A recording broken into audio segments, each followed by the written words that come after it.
네, 안녕하세요. 네, 저희 경기 여성폭력 방지 시설 협의회 소속 70개 기관의 종사자님들이 모두 오늘 그 유튜브를 지금 시청하고 계실 거라고 믿고 저희 인사를 드리겠습니다. 저는 방금 소개받은 제2기 경기 여방협의 대표를 맡고 있는 김정숙이라고 합니다. 저는 평택 성폭력 상담 소장이고요. 현재 1기에 2019년에 출범을 할 당시에 이운경 연천 성폭력 상담 소장님이 1기의 대표를 맡으셨는데 2기에 1년 만에 또 이렇게 체제가 조금 바뀌어가지고 대표를 맡게 돼서 여러분들을 대신해서 오늘 아주 여러분들께도 감사를 드리고 오늘 또 토론회를 개최할 수 있게 된 점을 아주 감사드립니다. 그래서 오늘 토론회에서는 그동안 이제 우리 여성폭력 방지 시설들이 종사자들이 굉장히 많은 어려움을 겪고 있는 부분이 있습니다. 급여라든지 뭐 아니면 그 근무하고 있는 환경이라든지 조건이라든지 그래서 이런 부분들이 늘 우리에게는 문제로 걸려 있는데 오늘 이 부분에 대해서 한번 전문가들을 모시고 토론회를 개최하기로 저희가 임원회에서 결정을 했고 여러 회원님들이 또 동의를 해주셔서 이렇게 오늘 자리를 마련했습니다. 아무튼 저희는 그 경기 여방협은 여러 회원 기관들 결국은 이제 경기 여방협뿐만 아니라 전체 여성폭력 방지 시설에 그 종사하고 계시는 모든 분들을 대표해서 우리의 앞날을 좀 열어가야 되겠다라는 생각을 하고 있습니다. 그래서 여러분들이 내주시는 그 회비들이 과연 쓸모 있게 쓰였는지 이런 것들을 여러분들께서 늘 관심을 좀 가지시고 저희를 좀 바라봐 주시고 저희가 하는 활동들도 하나하나 꼭 그 체크를 좀 해주시기 바라고요. 오늘 그 찍는 동영상도 유튜브로 올릴 예정이니까 여러분들께서 오늘 못 보시는 분 있으면 함께 공유를 좀 꼭 해주시기 바랍니다. 앞으로 경기 여방협이 여러분들과 함께 계속해서 발전해 나갈 수 있도록 여러분들 성원을 꼭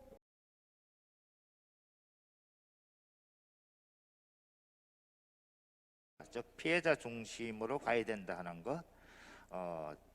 더군다나 폭력 피해의 후유증이 어떤 학자는 죽을 때까지 평생을 간다고 합니다. 그 후유증이 그런 측면에서 과연 우리가 적절하게 서비스를 제공하고 있느냐 하는 그런 고민도 같이 해야 되는 내용으로 담았으면 하는 게 제 바람이었습니다. 물론 충분히 담지는 못했습니다만은 이런 것들이 결국 정책 입안자나 정책 결정자에게는 큰 부담으로 작용을 하게 되고 또 이 분야의 종사자 여러분들에게도 큰 부담으로 작용하는 게 사실입니다.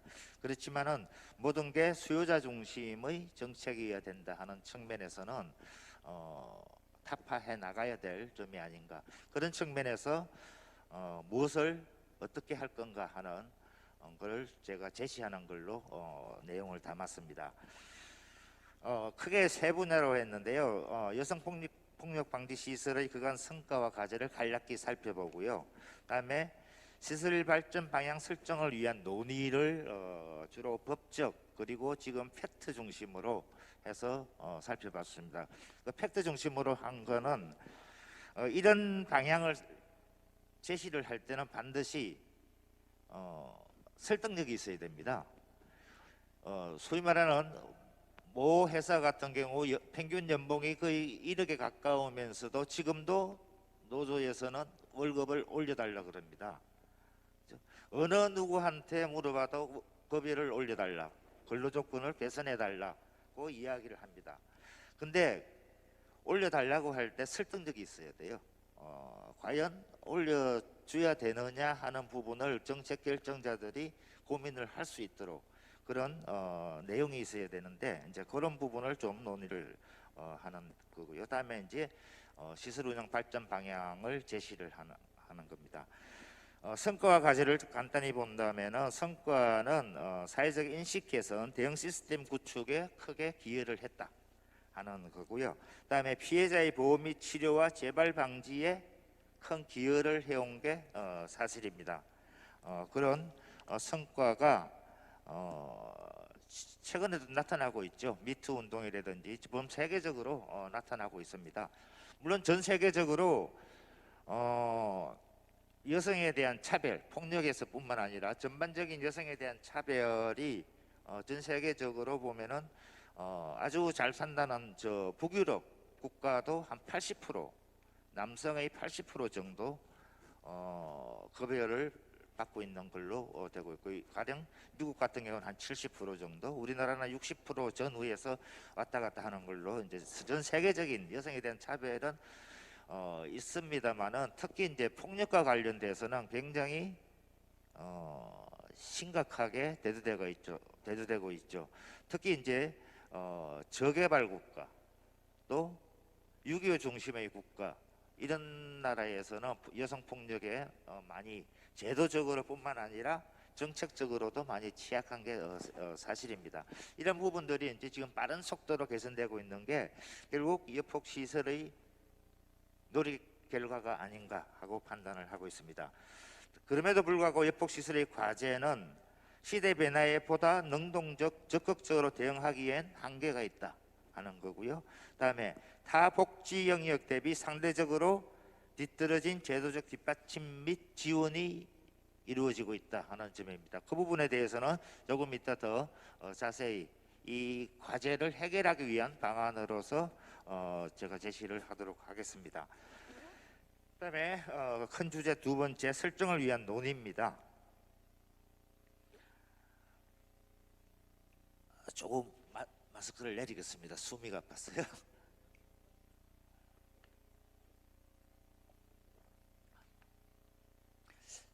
자, 첫 번째는 여성폭력 피해 심각성과 법적 업무에 대한 논의를 해봤습니다. 법률상 시설의 업무가 되어 있습니다. 이건 법에 그대로 나와 있습니다. 성폭력 관련 법에 있는데요. 상담소 보호시설 통합지원센터에 그대로 있습니다. 읽지는 않겠습니다. 특히 여기서 보호시설 같은 경우는 피해자 등을 보호하기 위한 필요한 업무, 이렇게 해서 광범위하게 되어 있습니다. 그런데 그 필요한 업무를 제대로, 수요자는 필요하다고 하는데 제대로 주고 있는지, 서비스를 주고 있는지에 대한 고민이 있어야 되는 거고요. 이 부분은 결국 폭력 피해자 및 그 가족의 장기간에 걸쳐 지속되는 후유증을 최소화하기 위한 방안이 미흡하다고 저는 판단을 합니다. 물론 지금 종사하고 계신 분들은 최선을 다하고 계시지만은, 물론 제도적 뒷받침은 여기서 별집게입니다. 그렇기 때문에 제도적 뒷받침을 해야 된다는 나중에 말씀드리도록 하겠습니다. 그다음에 가정폭력 방지와 관련된 법도 보면 통법의 기본 이념이라고 있습니다. 1조의 2에 보면은 인간으로서의 존엄성과 안전을 보장할 권리가 있다, 보장받을 권리가 있다 되어 있습니다. 과연 지금 우리 가정폭력 피해자가 이것을 보장받고 100% 보장받고 있는지는 한번 재고를 해봐야 될 거라고 봅니다. 그다음에 보호시설의 경우도 보면은 마찬가지로 피해자 등을 보호하기 위한 필요한 일, 이렇게 해서 아주 광범위하게 되어 있습니다. 그다음에 이건 뭘 이야기하냐면, 앞에서 그대로 말씀드렸죠. 폭력의 관련된 피해자와 그 가족들이 평생 동안 후유증을 앓는데 그에 대해서 제대로 서비스를 하고 있느냐 하는 반성이 필요하지 않느냐 하는 걸 의미하는 겁니다. 그다음에 성매매 방지와 관련돼서도 마찬가지입니다. 성매매 피해자의 장기간에 걸친 그 후유증을 제대로 하고 있느냐 하는 부분은 성매매에서 탈출하기가, 이탈하기가, 벗어나기가 굉장히 어려운 그런 시스템 하에서 과연 어떻게 무엇을 지원해야 되느냐 하는 것은 크게 고민해 봐야 될 일입니다. 그다음에 이제 두 번째로 사회보장관련법에서 여폭 시설과 관련된 근거 및 논의가 있습니다. 왜 이걸 말씀드리냐면은 사회복지에서 여성폭력 부분은 따로 떼고 이야기를 합니다. 여성가족부에서 특히. 근데 따로 뗄 일이 아니다 하는 거죠. 사회보장과 관련된 법에서 여성폭력이 반드시 포함을 하고 있어요. 그건 뭘 의미하냐면은 여성폭력도 사회복지의 한 영역임이 분명하다 하는 걸 이야기를 하는 거거든요. 이게 이제 정책 입안자나 결정자들이 고려해야 될 사항으로서 제가 특별하게 이제 이 내용에 담았습니다. 자, 사회보장 기본법에 보면은요, 사회보장기본법에 사회서비스라는 말이 나옵니다. 크게 이제 세 가지인데 사회보험, 공공보조, 사회서비스 세 가지입니다. 그중에서 사회서비스가 뭐냐면은 복지, 보건의료, 교육, 고용, 주거, 문화, 환경 등의 분야 이렇게 되어 있습니다. 여기에서 여성폭력은 복지에 들어갑니다. 회비의 복지에 들어가는 거죠. 이 회비의 복지를 포함해서 보건의료, 교육, 고용, 주거, 문화, 환경까지 다 사회 서비스에 들어가는 겁니다. 그 전체를 사회보장이라고 이야기를 하는 거죠. 결국 이거는 여성폭력 업무가 법상 복지의 한 영역이고 더 나아가 사회보장의 한 영역임을 의미하는 겁니다. 다음에 사회보장기본법에서 역시 국가와 지방자치단체의 책임이라는 조항이 있습니다. 여기서 어떻게 이야기를 하냐면 사회 환경의 변화에 선제적으로 대응해야 된다라고 이야기를 하고 있습니다. 지금 가령 예를 들게요. 여성폭력의 발생이 과거와 달리 최근에는 온라인상에서 발생이 되죠. 이거는 사회 환경이 변화된 겁니다. 지금 그 온라인상에서 소위 말하는 사이버 폭력에 대해서 지금 대응을 제대로 하고 있습니까? 아니거든요. 국가와 지방자치단체가 법상의 책임을 지금 지키지 않고 있는 거죠. 보려고 합니다. 특히나 이제 이 연구를 이제 시작을 할 때 경기도 여성폭력 방지시설 협의회 그 그러니까 임원님들께서 굉장히 많이 도움을 주셨습니다. 그래서 이 연구를 진행을 할 때 가장 이제 고민거리가 뭐였냐 하면 우리가 여성폭력 방지시설이라고 하는 이 기관이 그리고 이 기관에서 일하는 것들이 좋은 일자리인가 그리고 좋은 일자리를 만들기 위해서는 그럼 우리는 어떻게 해야 할 건가 라고 하는 고민이 굉장히 많이 있었습니다. 그래서 이제 처음 초기에 이 연구를 시작할 때 경기도와 그리고 일기 이제 위원님들하고 얘기했을 때도 그럼 어떻게 좋은 일자리, 좋은 일을 만들어 나갈 것인가에 대한 고민을 해보자라고 얘기했던 것 같고요. 그런 과정에서 실제로는 이제 좋은 일자리가 되기 위해서는 보상도 굉장히 중요하지만 노동 과정도 굉장히 많이 중요합니다. 그런데 이제 저희가 워낙 보상과 관련된 부분들이 크기 때문에 아마 이 연구는 이 보상과 관련된 특히 임금하고 관련된 부분을 좀 더 강조해서 연구를 진행하자라고 얘기를 하셨고 그래서 실제로 이 연구의 많은 내용들이 임금에 들어와 있지만 저희가 임금을 이제 설계할 때도 호봉 중심으로 할 것인가 아니면 직무급제로 할 것인가라고 하는 다양한 과정들에 대한 고민도 있었습니다. 그래서 그런 것들도 이제 질문에 넣었고 그리고 오늘 발표는 이제 여러분께서 응답해 주셨던 내용들 중에서 우리가 호봉제하는 것들이 좀 더 적절하지 않을까라는 얘기를 하셔서 그 부분만 발제를 좀 했습니다. 하지만 본 보고서 안에서는 실제로 이 직무급제랑 관련해서 왜냐하면 여성폭력 방지시설 종사자가 가지고 있는 직무의 특성이 있습니다. 그래서 이런 직무의 특성을 반영하는 것들이 굉장히 많이 중요하다라고 하는 이제 연구 과정에서 이제 얘기가 많이 되어 있었지만, 근데 실질적으로 현실적으로는 이제 호봉제가 좀 더 지금 현실에는 맞겠다라는 얘기를 좀 더 많이 하셨던 측면이 있어서 그 부분만 가지고 이제 얘기를 진행하려고 합니다. 그래서 만약에 기회가 되신다라고 하면 저희 경기도 가정여성연구원 홈페이지에 관련 연구 보고서가 수록되어 있습니다. 그래서 여러분께서 그 보고서를 좀 보시고 그리고 그 보고서에 나와 있는 보상뿐만 아니라 노동 과정과 그리고 이제 호봉제뿐만 아니라 직무급제까지 한꺼번에 이렇게 포괄적으로 좀 사고를 해주셨으면 감사하다는 얘기를 먼저 드리면서 오늘은 아까 말씀드렸던 보상 임금하고 그리고 여러분께서 얘기하셨던 그 근속 연수에 근거한 그런 이제 우리가 임금 체계 같은 것도 시뮬레이션을 좀 했었거든요. 그래서 그 부분하고 관련해서만 좀 간단하게 말씀을 좀 드리도록 하겠습니다. 그래서 이 연구 결과는 이제 2019년대 연구를 진행을 했기 때문에 대부분 2018년도 12월 기준을 가지고 저희가 조사를 했습니다. 그래서 조사 과정에서 굉장히 이제 설문지 내용도 왜냐하면 직무급제를 하다 보니 직무랑 관련된 내용도 굉장히 많고 그래서 설문하실 때 되게 고생이 되게 많으셨을 거예요. 그런데 그거 고생이라고 얘기 안 하시고 진짜 성실하게 대답해 주시고 응답해 주셔서 다시 한번 감사드린다라는 말씀 드리면서 저희 자료를 한번 살펴보도록 하겠습니다.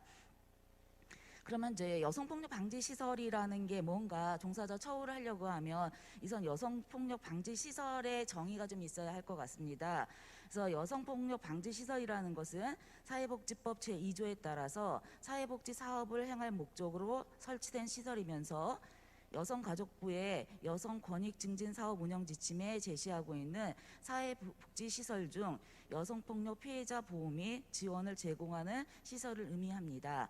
그래서 경기도에서는 여성폭력 방지 시설이 13개 유형이 있습니다. 그래서 저희가 이 13개 유형에 있는 여성폭력 방지 시설 전부의 전수조사를 실시했습니다. 그래서 이제 84개 가운데서 특히 이제 74개소만 응답을 했습니다. 그래서 응답률이 한 88% 나왔습니다. 근데 이렇게 전수조사를 했을 때 이렇게 높은 응답률을 나온 경험들이 제가 연구를 진행하면서 많지 않은데 그만큼 아마 열망이 크셨다라는 생각이 듭니다. 그래서 이 연구 진행하는 과정에서 다들 이제 어깨가 무겁다라는 생각이 좀 들었었고요. 조사 내용을 보시면 일반 현황, 그리고 종사자 임금, 근로 실태, 그리고 임금 체계 개선 방안, 어떤 방식으로 개선을 했으면 좋겠는지에 대한 질문을 했고요. 그리고 마지막으로 종사자별 직무 관련 조사도 저희가 진행을 했습니다. 그러면 이제 그러니까 우리가 양적 연구라는 게 설문조사라는 것이 양화하는 것이고 숫자화하는 것이기 때문에 좀 깊이 있는 얘기들을 듣기가 굉장히 어려울 것 같아서 저희는 보완적으로 간담회나 초점 집단 면접을 했습니다. 그래서 저희가 노무사와 함께 이 부분하고 관련해서는 간담회나 초점 집단 면접을 진행을 했고요. 그래서 10개 그룹으로 나누어 갖고 시설 유형이나 업무 성격에 따라서 10개 그룹으로 나누어서 이제 간담회나 초점 집단 면접을 통해서 설문조사에서 나왔던 내용들을 보완을 했습니다. 오늘은 설문조사 내용 중에서도 아까 말씀드렸던 이제 보상이나 임금 체계 뭐 이런 과정을 중심으로만 말씀을 좀 드리도록 하겠습니다. 경기도 여성폭력 방지시설의 운영 주체는 사단법인이 가장 많았습니다. 한 50%가 사단법인이었습니다. 그 다음으로는 개인이 운영하는 경우가 17.6%, 기타 한 10.8%, 뭐 이런 것으로 주로 운영 주체는 사단법인이 많은 것으로 나타났습니다.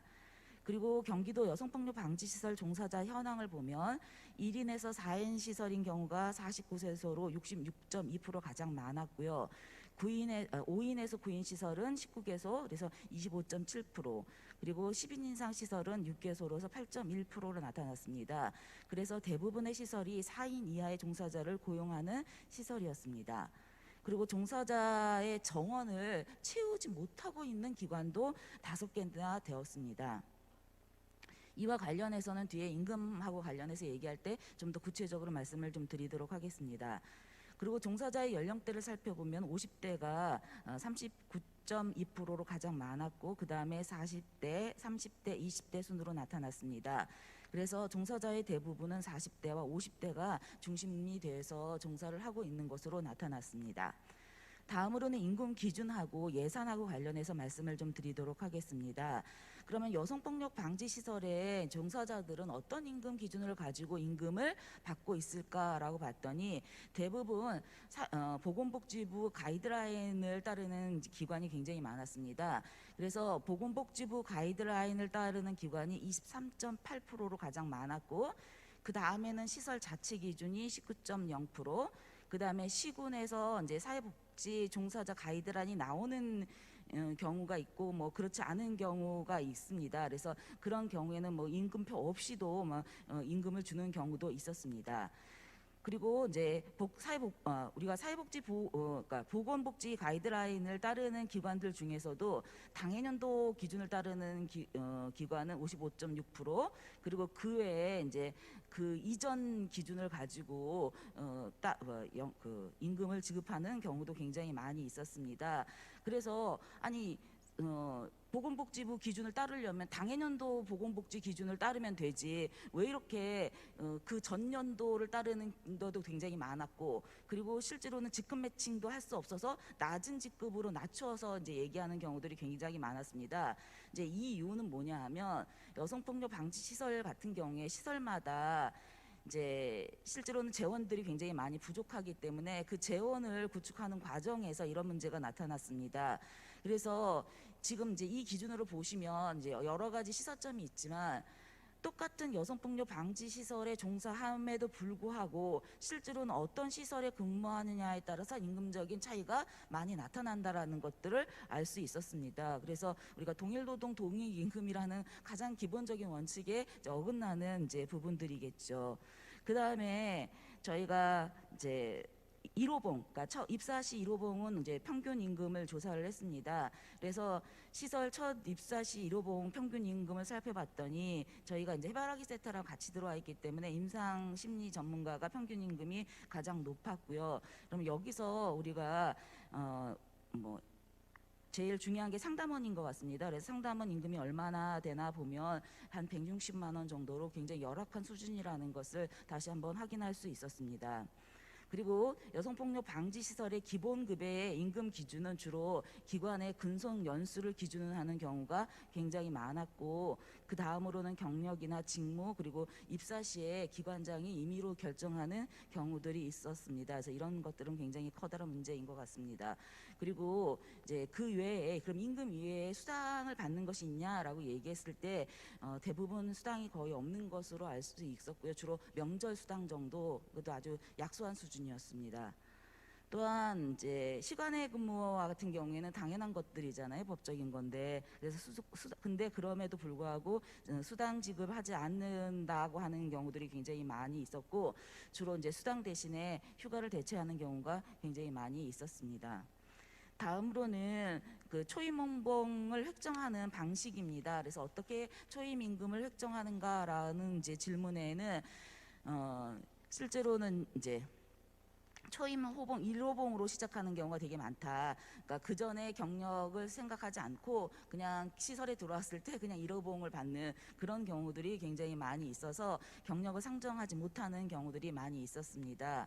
그러면 이렇게 그러니까 제가 경력을 가지고 있는데 신규 처음 들어오는 사람하고 똑같이 그 시설에 들어갔을 때 1호봉을 받는다라는 것들이 이제 되게 불합리하잖아요. 근데 이런 것들이 왜 일어나느냐라고 얘기하면, 그리고 아까 앞에서도 실제로는 내가 어떤 시설에 있느냐에 따라서 굉장히 호봉이 달라지는 거잖아요. 그러면 이런 것들이 왜 일어나냐라고 하면 근본적인 이유가 있습니다. 그러면 근본적인 이유는 뭐냐면 여성폭력 방지 시설 같은 경우에는 인건비하고 사업비가 있으면 여가부에서 인건비와 사업비를 분리해서 주지 않습니다. 그냥 통으로 줍니다. 그래서 그 통으로 주면 인건비를 많이 하면 사업비가 없고요.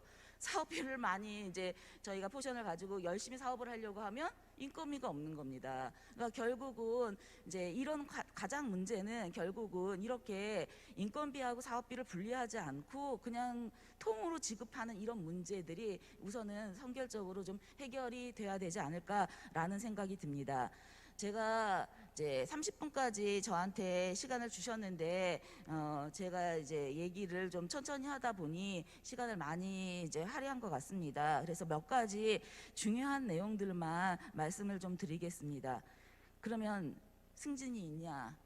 왜냐하면 우리가 노동 과정에서 아까도 말씀드렸지만 보상도 중요하지만 우리가 노동 과정이 되게 중요하고 좋은 일자리가 되기 위해서는 최근에 많은 이제 직장인들한테 물어보면 임금보다 더 중요한 것들이 바로 이 노동 과정입니다. 그런데 승진 기준이 있냐라고 얘기했을 때 승진 기준이 있는 경우들이 그렇게 많지 않았습니다. 왜냐하면 소규모 시설이기 때문에 다른 직책을 구분하지 않는 경우들이 굉장히 많은데, 이런 부분들 같은 경우에는 노동자들이 노동을 하는데 열심히 일할 수 있는 근로의욕을 떨어뜨리는 부분들도 있을 것 같습니다.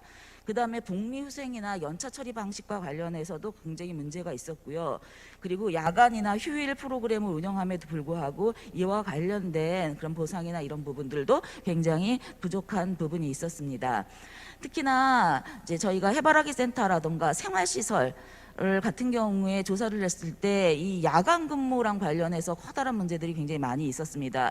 교대 근무를 하고 있었는데 이제 교대를 어떻게 하고 있느냐라고 얘기하면 이제 기관에서 이제 적절하게 합의를 해서 다양하게 되어 있는데 이 교대 근무나 야간 운영이 되었음에도 불구하고 휴게 시간이라든가 야간 근무에 대한 이제 실질적인 보상이 굉장히 없었습니다. 그래서 저희가 이제 1366이나 또는 해바라기나 생활시설의 임금이 높다라고처럼 생각이 되지만 총액으로 보면 하지만 이분들이 하고 있는 이 교대 근무라고 얘기하는 야간 근무를 생각을 한다라고 얘기하면 여기도 그렇게 높지 않습니다. 그래서 전체적으로 여성폭력 방지 시설의 종사자의 임금 수준은 굉장히 낮다. 처우가 좀 열악하다라는 것들을 아실 수 있을 것 같습니다. 그리고 뭐 저희가 간단하게 이제 간담회 결과도 여기에 작성해서 넣었는데 이 부분 같은 경우에는 자료로 가능하면 좋을 것 같습니다. 그래서 저희가 이제 종사자 처우랑 관련된 어떤 개선안도 굉장히 많은 얘기들을 나누었지만 가장 중요한 부분들 같은 경우에는 제가 생각하기에 첫 번째로는 그러니까 인건비와 사업비를 분리하지 않는 문제들이 가장 커다란 문제인 것 같고, 그리고 이제 승진이라든가 중간관리 체계가 없다라는 것들도 커다란 문제인 것 같습니다. 그리고 저희가 이 연구를 진행을 할 때 이제 호봉제를 기반으로 해서 사회복지 시설 기준, 그리고 저희 서울시에서는 지금 서울시의 단일임금 체계를 하고 있지 않습니까? 그래서 서울시의 단일임금 체계를 가지고 그러면 우리가 앞으로 어떤 시뮬레이션을 하면 한 향후 5년쯤 되면 거기랑 서울시랑 유사해지는 방식, 그리고 사회복지 시설 수준으로 가는 방식에 대해서 자세하게 언급했고, 그때 종사자 기준도 저희가 만들어서 제공했던 것으로 알고 있습니다. 그래서 그런 부분들을 좀 찬찬히 봐주시면 감사할 것 같습니다. 그래서 오늘 다시 한번 이런 소중한 기회에서 발표할 수 있게 해주셔서 감사드립니다. 고맙습니다. 네. 그 2019년도에 경기도 내 여성폭력 방지 시설 종사자들, 상당히 그 다양한 영역에 있는 전체 종사자들을 대상으로 그야말로 현장 조사를 하셨기 때문에 우리 그 정혜원 박사님께서는 현장에 그 문제들을 너무 잘 파악하고 계신 것 같아요.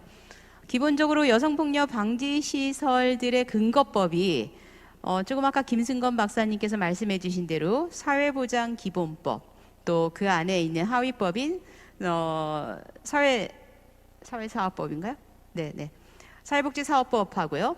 또 한 가지는 최근에 2019년 12월 달에 시행이 된 여성폭력 방지 기본법과 여성폭력 방지 기본법 시행령이 최근에 저희 그 시행이 됐습니다. 그래서 기본적으로 두 가지 영역에서 사회보장 기본법하고 여폭방지법이라고 해서 여성폭력 방지 기본법하고 두 가지 이제 법적 근거를 가지고 있음에도 불구하고 전국에 있는 여성폭력 방지 시설 종사자는 99.9%가 여성이에요. 종사자들이 여성이다 보니까 여성의 급여 또는 이 일의 업무의 그 환경, 이런 것들은 아주 열악한 상태로 그냥 계속 20년 넘게 그대로 가고 있거든요. 그래서 여성폭력 방지와 관련돼서 이 시스템이 법제화된 것은 1991년도 이후예요. 성폭력 그 관련되는 법이 제정된 이후. 그래서 그 이후의 시간이 이렇게 많이 지났음에도 불구하고 벌써 한 20년, 30년 돼가죠. 그럼에도 불구하고 이쪽의 그 노동 환경 내지는 이쪽의 종사자의 처우는 굉장히 열악하게 짝이었습니다. 만약에 남성 종사자가 또는 남성 근로자가 근무를 하고 있다 그러면 이런 일이 이게 계속 이렇게 30년 동안 이렇게 열악한 상태로 유지는 분명히 안 됐을 것 같아요. 그래서 어떻게 보면 여성폭력 방지시설에 근무하는 분들이 여성폭력 피해자들을 지원하고 또 후유증을 최소화하기 위해서 굉장히 열심히 일하고 계시지만 이분들 종사자 또한 여성 관련되는 차별을 받고 있는 그런 상황이거든요. 그래서 한쪽에서 보면 우리가 여성에 대한 대우라든지 여성에 대한 차별 이런 얘기를 하는데 바로 우리 종사자들이 밤낮 없이 일을 하는 분들이 급여는 정말 아주 비참하게 받고 근무 환경은 열악하고 그다음에 지자체에서는 중앙정부에서 여가부에서 해주겠지, 여가부는 또 여가부대로 보건복지부에서 하는데 우리는 우리가 할 수 있는 게 별로 없어요, 이런 얘기하고 기획재정부에서 우리한테 무슨 예산을 안 줘요, 이런 얘기하고 계속 핑퐁 게임으로 지금 던지고 있거든요. 그러다 보니까 실제로 종사자들은 스스로 소진이 되고 급여는 아주 그 형편없는 급여를 받으면서 그야말로 우리가 그냥 부차적인 생계를 정말 담당하고 있는 남성에 비해서 봤을 때 급여는 형편없는 수준으로 지금 지원받고 있는 상황이거든요. 그래서 이 부분에 대해서 지금 정혜원 박사님은 지금 몇 가지 종사자 처우라든지 또 인건비하고 사업비를 반드시 분리시키는 게 필요하다라는 말씀을 지적을 해주셨습니다. 지금 함께 완전히 통짜로 내려오고 있어요. 그래서 인건비가 좀 높아지면 사업비가 부족할 판이니까 사업비를 뭐 몇 퍼센트 이상 써라. 그러면 인건비는 계속 줄여야 돼요. 거기다 호봉이 높아지면 내급여를 줄여야 되고, 호봉 높은 사람은 나갔으면 하는 그런 상황이 돼버려요. 경력 있고 유능한 사람들이 일을 해야 피해자한테 그야말로 서비스가, 질 좋은 서비스가 돌아감에도 불구하고 이상한 구조가 돼가고 있습니다. 신참들이 들어와야만 급여가, 인건비가 유지되는 이상한 상황이 되고 있고, 그래서 이직률은 점점 높아지고 서비스의 질은 떨어지고, 그다음 새로운 일이 맡겨지고, 시대 현상에 따라서 그야말로 그 디지털 성폭력이라든지 새로운 문제가 발생하면 이 업무를 맡아야 되는데, 성폭력 상담소, 가정폭력 상담소들이 가정폭력이나 성폭력이 늘어나고 성매매 사건이 늘어나고 이주 여성 문제가 늘어남에도 불구하고 우리가 이 일을 맡기에는 너무 부족한 거예요. 그래서 새로운 일이 올까봐 좀 걱정스러워지는 그런 상황, 이상한 묘한 상황이 돼버립니다. 그래서 이 부분은 반드시 지자체와 중앙정부가 함께 가야 되는데, 우리 현장에 근무하고 있는 종사자들이 일단은 의식을 깨워서 한마디로 이것을 이제 목소리를 높이는데 오늘 토론회가 일조를 할 거라고 믿고, 발표는 여러분들이 함께 보실 수가 있습니다. 서보람 박사님의 발표를 지금부터 듣겠습니다.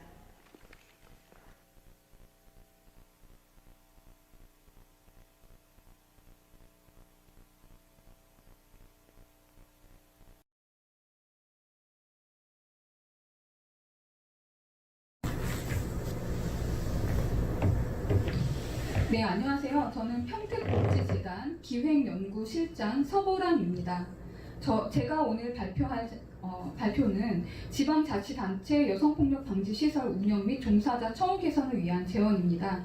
본 발표 자료는 평택복지재단에서 2019년에 수행한 평택시 사회복지시설 종사자 처우 및 근무환경 개선 방안 연구의 일부 내용을 발췌 요약한 것입니다.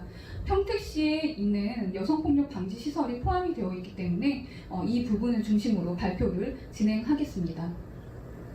여성폭력 방지 시설 처우의 문제입니다. 전체 근로자 월 평균 임금 대비 사회복지 종사자의 보수 수준은 87.1%로 상당히 저임금의 문제가 심각합니다. 특히 여성폭력 방지 시설은 사회복지 종사자, 일반 종사자의 보수 수준에 비해서 상당히 더 낮은 처우를 가지고 있기 때문에 이러한 월 평균 임금 대비 비율은 더 낮아질 것으로 추측할 수 있습니다. 또한 여성폭력 방지 시설은 이용인으로부터 폭언이나 폭력 경험을 당할 수도 있고, 그리고 가정폭력, 성폭력과 관련된 상담을 주로 담당하기 때문에 여러 가지 감정 노동으로 인해 상당히 소진되는 그런 분야입니다. 이러한 상황을 통해서 볼 때 중앙정부와 지방자치단체는 사회복지 종사자의 처우와 근무환경 개선을 위해서 노력하고 있지만 지역과 기관 유형, 법인 특성, 인건비 가이드라인 준수 여부 등에 따라서 처우 수준이 상당히 다릅니다.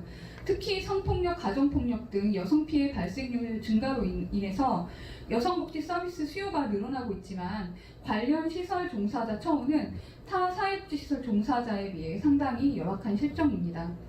종사자의 박탈감을 방지하고 형평성을 확보하기 위해서 여성폭력 방지 시설의 처우에 대한 대안을 마련하는 것이 필요합니다. 그 다음으로 경찰청의 가정폭력 관련 통계를 한번 살펴보도록 하겠습니다. 2018년에 신고 건수는 24만 8,660건으로 2019년에는 24만 723건으로 이러한 신고 건수는 감소되었지만 검거 건수가 4만 1,900건에서 4만 9,873건으로 검거 인원은 4만 3,500건에서 5만 8,900건으로 구속 인원은 350건에서 500건으로 그리고 가정보호 송치는 14,600건에서 21,100건으로 이러한 검거 건수, 검거 인원 이러한 건수들은 상당히 증가하고 있습니다. 따라서 이러한 가정폭력의 수준이 상당히 심화되고 있다는 것을 이 수치를 통해서 알 수가 있습니다. 특히 2020년에는 코로나19로 인해서 가정 내 생활 시간이 증가하기 때문에 이러한 가정폭력과 아동학대, 노인학대의 가능성이 증가되고 있습니다. 이러한 상황을 종합해 볼 때 여성폭력 방지 시설 업무량은 증가 추세에 있는 것으로 추측해 볼 수 있습니다. 실제로 여성폭력 방지 시설 종사자는 야간 살해 요청 건수가 증가하고 폭력 피해 상담수가 증가하며 과도한 행정 업무 등을 경험하는 것으로 보고되고 있습니다. 여성폭력 방지 시설의 처우의 문제에 대해서 한번 살펴보도록 하겠습니다. 여성폭력 방지 시설의 경우에는 국고 보조금 예산으로 시설을 운영하고 있는 실정이기 때문에 보조금에 맞춰서 인건비를 편성하고 있습니다. 따라서 각 시설 운영 주체의 여건에 따라서 급여의 차등 문제가 발생하고 있습니다. 예를 들어서 해바라기 센터를 제외하고 운영지원금 형태가 인건비, 운영비가 통합된 구조로 지급받고 있고, 그리고 인건비 비중이, 이러한 현실은 인건비 비중이 높을 경우 운영비가 낮아지거나 운영비가 높아질 경우 인건비 비중이 낮아지는 그러한 부적 관계에 있습니다. 따라서 인건비, 운영비 모두 불안정한 상태입니다. 그리고 임금 구조는 지원금의 80%에서 90% 범위 내에 1인당 연간 인건비를 지급해야 하기 때문에 종사자 호봉이 고려되지 않게 그 연봉이 체결될 수밖에 없습니다. 따라서 장기 근속 종사자는 경력 대비 임금을 산정받지 못하는 실정입니다. 이러한 호봉이 인정되지 않은 그런 체계는 숙련 종사자의 경우에는 이직을 초래하고, 잦은 이직은 시설 종사자의 전문성을 저해시키는 요인으로 작용하고 있습니다.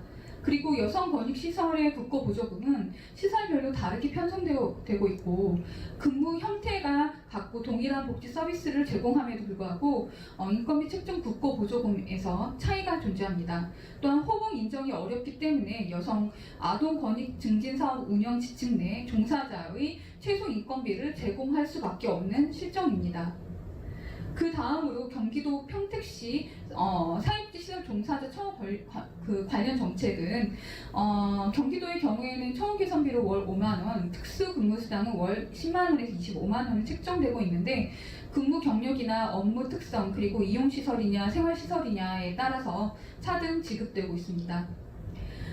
경기도 보조 사업의 경우 지금 6페이지 오른쪽 표의 제일 하단 부분에 여성 권익 시설에 대한 그런 그 처우 개선비 내용이 들어가 있습니다. 지급 기준은 가정폭력, 성폭력 상담소, 그리고 성매매 피해 지원 시설 종사자에게 지급되고 있고, 쉼터의 경우에는 월 20만 원에서 25만 원, 그리고 이용 시설의 경우에는 1인당 월 5만 원 지원되는 것으로 2019년 기준에 나타나 있습니다. 연구 추진 체계는 슬라이드를 참고해 주시기 바랍니다. 네, 그 다음으로 평택시 사회복지시설 처우 개선에 대한 연구에 지원한 응답한 시설과 종사자의 특성을 한번 살펴보도록 하겠습니다. 본 연구에서는 평택시 시설 142개 중에 106개의 시설이 참여를 했고, 특히 성매매 피해 지원시설 2개소, 성폭력 피해시설 1개소, 가정폭력 피해시설 1개소가 참여하였습니다. 그 다음으로 설문조사의 경우에는 총 1,190명의 종사자에 대한 응답이 이루어졌고요. 시설 종류별로는 성매매 피해 지원시설 9명, 성폭력 피해시설 4명, 가정폭력 피해시설 4명이 참여를 하였습니다. 네, 그 다음으로 평택시 그 사회복지 시설의 인건비 가이드라인 산정 방식을 보면 보건복지부 가이드라인이 40% 이상으로 가장 높았고요. 그리고 가이드라인 없음에 여성폭력 방지 시설이 대부분 들어가 있었습니다. 그리고 호봉제와 연봉제 등의 적용을 살펴보면은 호봉제는 58개소 50%, 연봉제가 31%인데 주로 그 여성폭력 방지 시설에 이러한 그 적용은 그 연봉제가 가장 많았습니다. 네, 그 다음으로 중요한 것은 종사자 재직 기간 및 그 복지 경력입니다. 먼저 종사자 재직 그 기관과 복지 경력은 이용시설, 생활시설별로 왼편에 자리 잡았고요. 그리고 특히 시설 종류별 봉사자의 그 복지 경력 평균 차이를 보시면 성매매 피해 지원시설은 3.8년, 성폭력 피해시설, 가정폭력 피해시설은 11년 이상이었습니다. 이러한 성폭력, 가정폭력 피해시설의 종사자의 근무 연수가 상당히 높은 것을 알 수가 있었습니다. 그 다음으로 평택시 종사자의 2019년 평균 보수 총액 기본급 수당 등을 살펴보면은 2019년 보수 총액은 3,120만 원, 그리고 기본급은 2,590만 원, 수당은 470만 원 정도로 수당과 기본급을 합쳤을 때 보수 총액은 총 3,100만 원 정도로 확인되었습니다. 네, 그 다음으로 사회복지 시설 보수 지급 평균 차이를 보시면 호봉제가 3,500, 그리고 연봉제가 2,600만 원으로 호봉제의 보수 체계가 상당히 가장 높은 것으로 나타났습니다. 그리고 보수 지급 평균 차이는 지방자치 가이드라인이나 보건복지부 가이드라인, 여성가족부 가이드라인의 경우에는 이런 가이드라인이 존재해서 호봉이 인정이 되기 때문에 상당히 보수 지급이 높은 편으로 나타났습니다. 네, 그 다음으로 사회복지 시설 보수 총액의 평균 차이를 살펴보도록 하겠습니다. 먼저 시설 종류별 보수 총액의 평균 차이를 살펴보면은 네모 박스, 보라색 네모 박스에 보시면 성폭력 피해 시설은 복지 경력이 15.7년으로 그 평균 3천만 원 정도의 그 보수 총액을 받고 있는 것으로 나타났습니다. 그리고 가정폭력 피해 시설은 11.8년으로 2,729만 원 정도의 보수 총액을 받고 있었습니다. 하지만 이 복지 경력의 평균에 비해서, 복지 경력 연수에 비해서 평균 보수 총액이 상당히 다른 시설과 비교했을 때 낮은 수준임을 알 수 있었습니다. 네, 그 다음으로 기본급입니다. 보수 총액과 마찬가지로 기본급 또한 성폭력 피해 시설은 복지 경력 연수에 비해서 2,808만 원, 80만 원, 그리고 가정폭력 피해 시설은 2,600만 원으로 상당히 다른 정신건강 증진 시설이나 사회복지관, 종합사회복지관 등과 같이 근무 연수가 상당히 높은 그런 기관에 비해서 성폭력 피해 시설, 가정폭력 피해 시설의 기본급이 상당히 낮은 것을 확인할 수 있었습니다.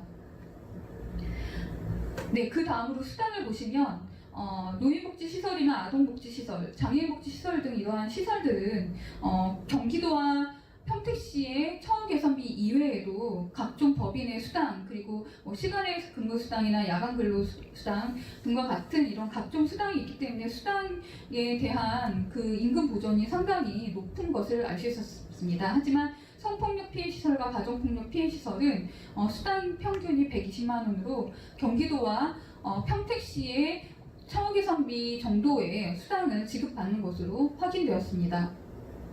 그 다음으로 평택시 그 사회복지 시설의 안전과 처우 개선에 관한 그 내용들을 살펴보면 먼저 종사자 처우 개선을 위해서 시급히 해결해야 하는 사항으로 종사자들은 가이드라인을 준수하는 것을 의무화하고 단일 급여 체계를 구축하거나 운영비와 인건비를 분리해서 지급하는 방식을 시급히 해결해야 하는 과제로 제안하였습니다. 네, 마지막으로 이러한 그런 결과를 토대로 해서 여성폭력 방지 시설의 운영 및 종사자 처우 개선 방안을 설명드리면 다음과 같습니다. 먼저 첫 번째로는 보건복지부 등 인건비 가이드라인 상향 준수 의무화 방안입니다. 여성폭력 방지시설 종사자의 업무, 복지 경력, 직급에 상응하는 보수를 지급받을 수 있도록 보건복지부, 여성가족부 등의 인건비 가이드라인을 상향 의무 적용할 수 있는 방안을 마련하는 것이 필요합니다.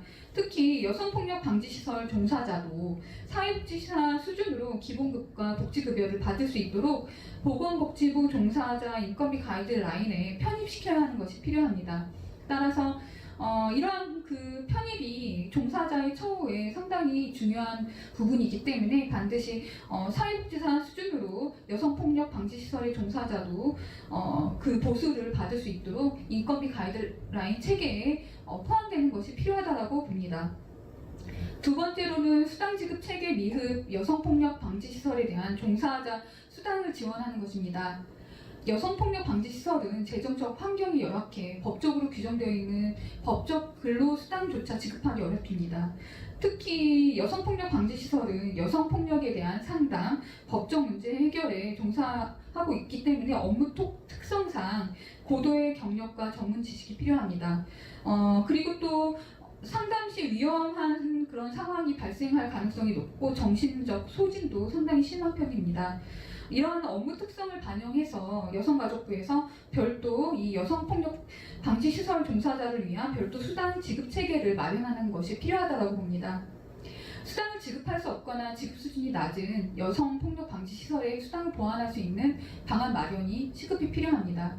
그리고 아울러서는 바람직한 것은 지급되는 수당 수준에 따라서 종사자 보수 수준이 달라지기 때문에 기본급에 상응하는 수당의 경우에는 기본급으로 산입해 기본급 수준을 높이는 방향으로 보수 체계가 변화되어야 할 것입니다. 네, 그 다음으로 세 번째로는 많은 종사자들이 제안을 했습니다. 인건비, 운영비 지급을 포괄보조금에서 분리지급 방식으로 변경하는 것이 필요합니다. 포괄보조금 형식은 시설에서 경력직 채용이나 인건비 상향 조정을 어렵게 하는 주요 원인입니다. 포괄보조금 형식을 인건비와 운영비의 분리 지급 방식으로 전환하는 것이 필요하고요. 또한 보조금 지급 방식을 전환하는 것은 지방자치단체가 해결할 수 있는 문제가 아니기 때문에 중앙정부와 경기도가 지속적으로 협의하는 것이 필요합니다. 경기도의 경우에는 경기도 단일 임금 체계를 마련하는 것이 상당히 중요할 것 같습니다. 경기도가 단일 임금 체계 적용 로드맵을 시행에 실시할 경우에 이러한 여성폭력 방지 시설 종사자의 임금 체계 형평성이 이루어질 수 있도록 편입하는 작업이 필요합니다. 다섯 번째로는 종사자 처우 및 근무 환경 실태 조사를 정리하는 것입니다. 평택시 조례 및 관련 법률에 의거해서 평택시 종사자 처우 개선 및 근무 환경 실태 조사를 매 3년마다 주기적으로 실시하는 것이 필요합니다. 마지막으로 평택시 여성폭력 방지 시설 종사자 처우 개선을 위한 조례 제정이 필요하다고 봅니다. 조례가 제정이 될 경우에는 평택시 여성복지 폭력 방지 시설의 현실성 있는 처우 개선이 포함될 수 있을 것입니다. 이러한 조례 안에는 종사자 인건비 가이드라인 지급에 대한 규정이라든지 수당 지원, 업무 소진 예방을 위한 지원 대책, 그리고 여성폭력 방지 시설 처우에 대한 정기적인 실태 파악 등 규정이 들어간다면 이러한 평택시뿐만 아니라 평택시에 포함되어 있는 여성폭력 방지시설 종사자 처우 개선이 상당 부분 개선될 것이라 생각해 볼 수 있습니다. 네, 이상으로 저의 발표를 마치도록 하겠습니다. 여성폭력 방지 시설 종사자는 성폭력, 가정폭력을 경험하는 여성을 보호하고 여성 인권을 보장하기 위해 많은 기여를 하고 있습니다. 하지만 여성폭력 방지 시설 종사자의 처우는 일반 사회복지시설 종사자보다도 열악한 실정입니다. 본 토론회의 내용이 경기도 여성폭력 방지시설 종사자의 처우 개선의 실질적 제도 마련으로 확장되었으면 합니다. 이상으로 발표를 마치겠습니다. 감사합니다.